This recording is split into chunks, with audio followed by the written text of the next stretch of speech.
hitombo aminareo ane ny fahasoavana sy ny fiadanana. Amen.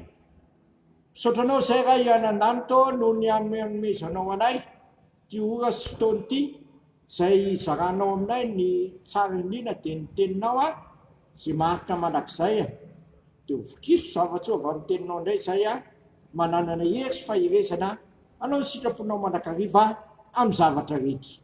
Amen. Ny anjara mofinainao atsika amin'ity andro alakamisy 12 Jolay 2024 avana de ny Efesianina 4:1 ka hatramin'ny 4. Efesianina 4:1 ka hatramin'ny 4. Amin'ny anaran'i Jesoa ary izany izao fatotra no ny amin'ny tompo de mangataka aminareo mandeha miendrika amin'ny fiantsoana zay nintsoina anareo amin'ny fanetretena rehetra sy ny fanomem-panahy amin'ny faripo mifandefitra amin'ny fitiavana mazoto mitana amin'ny firaisana avy amin'ny fanahy amin'ny fihem-pihavanana. Iray ny tena, iray ny fanahy de toy ny nitsoina anareo amin'ny fanantenana ray momba ny fiantsoana anareo, ray ny tompo, ray ny finoana, ray ny batisa, ray Andriamanitra sady ray n'izy rehetra zay amboniny izy rehetra sy manerana azy rehetra ary ao amin'izy rehetra. Ray masonao manamasinanay amin'ny fahamarinana, ny teninao ny fahamarinana. Amen. Eto amin'ity lahatsoratra masiny ty riavana de miverimberina matetika ny teny hoe iray. Verina mibetsaka mihitsy izy teto. Iray ny teny, iray ny fanahy ary fanantenana iray, ray ny tompo, ray ny finoana, ray ny batisa, ray Andriamanitra sady ray n'izy rehetra zay ambonin'izy rehetra sy manerana azy rehetra ary amin'izy rehetra. Arak'izany dia natsoin'Andriamanitra ho iray izasy ianao. Natsoina Andriamanitra ho iray izasy ianao satria efa nakamany ho iray ao amin'ny Jesosy Kristy. Jesosy Kristy raha teo araka n'ity Efesianina ity de lazaina fa nandrava ny hefitry ny fisarana. Ravany ny hefitry ny fisarana. Vany koa ny fandrafina. Zany rehetra zany de vitan'i Kristy tamin'ny alalan'ny rany zay latsaka tao Kalvary. Zao ny filaza azy ery amin'ny Efesianina 2:2 ery amin'ny 9:13 manao hoe efa nampanekeken'ny rany Kristy. Rany Kristy mihitsy no natonga zany rehetra zany. Efa vitan'i Jesosy Kristy zany ny fampiraisana antsika, ny fampihavanana antsika, ary zany lazain'ny Efesianina hoe Kristy no fihavanantsika. Eo anatrehan'izany rehetra zany miavana dia misy asa takina amiko sy aminao dia ny hanao zava-dehibe zany firaisana izany ary hiazona izany firaisana izany ary atonga izany firaisana izany hiariary amin'ny ataontsika rehetra satria tsika rehetra tokoa dia batisa ray ihany no anaovantsika, fanahy ray ihany no nampisotroana antsika de ny fanahy masina, ary batisa ray ihany koa no anaovana antsika satria tamin'ny anaran'ray zanaka fanahy masina. Vokatra zany dia tsy manana ray hafitsika fa tokana ny raitsika de ny raitsika anan-danitra, ary tsy hafa koa isika fa zanaky ny zanak'Andriamanitra avokoa.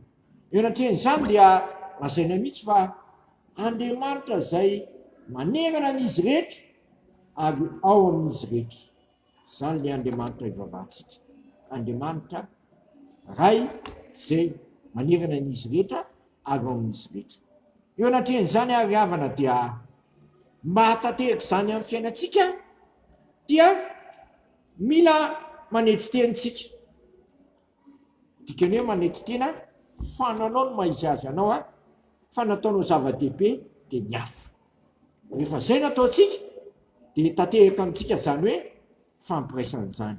Zava-dehibe koa ny fanomem-panahy satria ny fanomem-panahy de mandrava ny ady lahy fa ny ampanjakaina de ny fahalemena.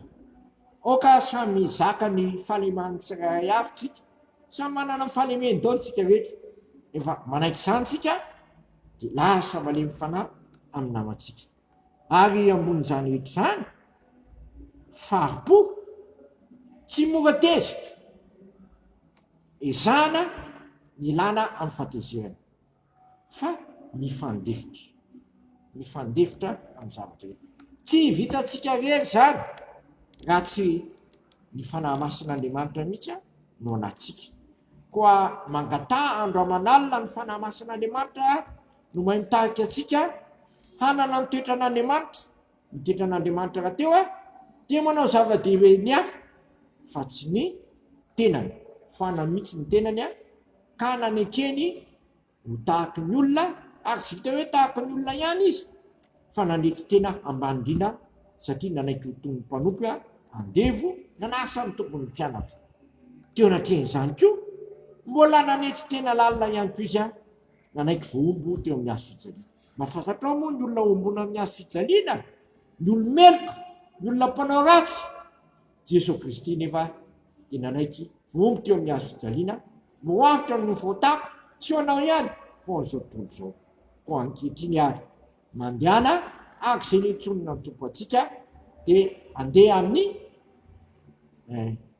firaisana hanao zava-dehibe ny fiomonana sy ny hafa amin'ny androm-piainantsika rehetra. Fanamasina anie no atanteraka izany tsy hiasa zany, tsy hampatsiaro izany ompontsika tsirairay avy. Amen.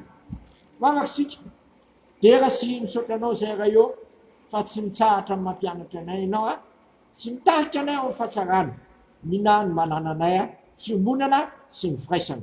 Ny fanahy masina raha teo dia niasa atanteraka izany satria tamin'ny andro pentekosta dia rava ny fahasamihafana, rava ny elanelana, samy mifankazo am-po avokoa ny olona na dia fa nanana teny samy hafa azy.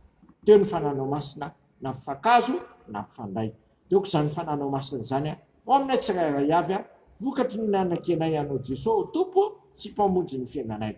Dia sitrakainy ary hivavaka hoe ainay izay ny an-danitra, masina anie ny naranao, ho tonga anie ny fanjakanao, atao anie ny sitraponao etỳ tany tahaka ny an-danitra. Menay ny hanina sahazo anay ary mamelany anokay tahaka namelany izay meloka taminay, aiza mitondra anay amin'ny fakapanahy fa manafana amin'ny ratsy, fanao ny fanjakana sy ny hery ary voninahitra manakizay.